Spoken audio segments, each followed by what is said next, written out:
സുഹൃത്തുക്കളെ നമസ്കാരം. മറ്റൊരു കുഞ്ഞ് വീഡിയോയിലേക്ക് സ്വാഗതം. ഓപ്പറേഷൻ സിന്ദൂർ, അതിനെക്കുറിച്ച് എൻ്റെ പ്രേക്ഷകർക്ക് ഞാൻ പ്രത്യേകം ക്ലാസ്സൊന്നും എടുക്കേണ്ട ആവശ്യമില്ല. നാമൊക്കെ ഇക്കാര്യത്തിൽ ബോധവാന്മാരാണ്. പാകിസ്ഥാൻ്റെ കുസൃതികളും ഇന്ത്യയുടെ പ്രതികരണവുമൊക്കെ നിങ്ങളും ഞാനും മാധ്യമങ്ങളിൽ അപ്പോഴപ്പോഴായി വിവരങ്ങൾ അറിയുന്നു.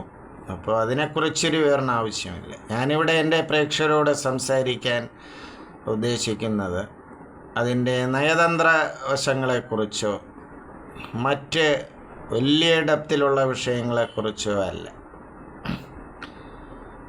അല്ല എന്നതുകൊണ്ട് അതിനൊരു ക്ലാരിഫിക്കേഷൻ നയതന്ത്ര വിഷയങ്ങളെക്കുറിച്ചും അല്ലെങ്കിൽ അതിൻ്റെ വലിയ ഡെപ്തിലുള്ള കാര്യങ്ങളെക്കുറിച്ചുമൊക്കെ വിവരിക്കാൻ ഞാൻ അജ്ഞനാണ്. അതെൻ്റെ മേഖലയല്ല. സാധാരണക്കാരനായ എന്നെ സംബന്ധിച്ച് അത്രത്തോളം ആഴത്തിലും മറ്റും വിശകലനം ചെയ്യേണ്ട ആവശ്യവുമില്ല, എനിക്ക് കഴിയുകയുമില്ല.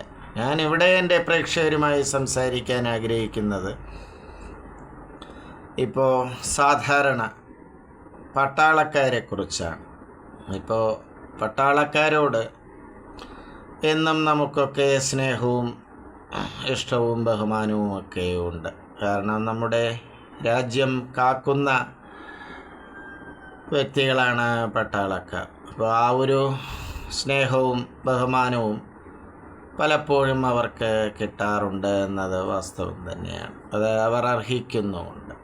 സാധാരണ പട്ടാളക്കാരെക്കുറിച്ച് വലിയൊരു സ്നേഹവും മതിപ്പും കൂടുന്നൊരു അവസരമാണിത്. അപ്പോൾ മുമ്പ് ഇതുമായി അനുബന്ധപ്പെട്ടൊരു കുഞ്ഞു കഥയല്ല, നടന്നൊരു സംഭവം നിങ്ങളോട് പങ്കുവയ്ക്കാൻ ആഗ്രഹിക്കുകയാണ്. ഏതാണ്ട് 20 വർഷം മുമ്പ് ഒരു ബസ് സ്റ്റേഷനിൽ, നമ്മുടെ കന്യാകുമാരി ജില്ലയിൽ തന്നെ, ഞാനും അവിടെ നിൽക്കുകയാണ്. അപ്പോൾ ഒരു പട്ടാളക്കാരൻ, ഒരു ചെറുപ്പക്കാരൻ ഭാര്യയും കുട്ടിയുമായിട്ടൊക്കെ നിൽക്കുന്നു. ആ ബസ് സ്റ്റേഷൻ്റെ കൗണ്ടറിൽ ചുമതലയുള്ള വ്യക്തിയോട് ഏതോ ഒരു ബസ് റൂട്ടിലെ ബസ്സിൻ്റെ സമയത്തെക്കുറിച്ചൊക്കെ ചോദിക്കുന്നു. അപ്പോൾ എന്തോ അതിന് ഉത്തരം അയാളെ ബന്ധപ്പെട്ട ഉദ്യോഗസ്ഥൻ നൽകുന്നു.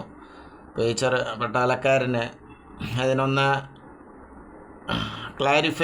ഒരു ക്ലാരിറ്റി കിട്ടാത്തത് കൊണ്ട് വീണ്ടും പുള്ളി ആ വണ്ടി വൈകുന്നതിനെക്കുറിച്ചും മറ്റും അയാളോട് ചോദിക്കുന്നു. അപ്പോൾ ആ കൗണ്ടറിലെ ട്രാൻസ്പോർട്ടിൻ്റെ ആ ബന്ധപ്പെട്ട ഉദ്യോഗസ്ഥൻ പറയുകയാണ്, നിങ്ങളുടെ ഈ ക്ലാരിഫിക്കേഷനും അല്ലെങ്കിൽ കാര്യങ്ങളൊക്കെ നിങ്ങളുടെ ആ മിലിറ്ററിയുമായി ബന്ധപ്പെട്ട അല്ലെങ്കിൽ അവിടുത്തെ ഓഫീസിലൊക്കെ മതി എന്നൊരു അർത്ഥത്തിൽ അയാൾ സംസാരിക്കുന്നു. ഇതിനിടയ്ക്ക് ഈ വ്യക്തി തൻ്റെ ഐഡൻറ്റിറ്റി, ഞാനൊരു പട്ടാളക്കാരനാണ്, അപ്പോൾ നിങ്ങളതിനെ മറുപടി തരണം എന്നുള്ള ഒരു സൂചന നൽകുന്നു. അതാണ് മറ്റേ ഉദ്യോഗസ്ഥൻ്റെ ആ ഉത്തരത്തിലേക്ക് പോകുന്നത്. അപ്പോൾ ഇതിൽ നിന്ന് 20 വർഷത്തേക്ക് മുമ്പ് നടന്ന സംഭവമാണ്. പിന്നെ ആ പട്ടാളക്കാരൻ സംയമനം പാലിച്ച് ആ വർത്തമാനം അവിടെ നിർത്തുന്നു. അപ്പോൾ ഇതിന്ന് ഞാൻ പറയാൻ ഉദ്ദേശിക്കുന്നത്,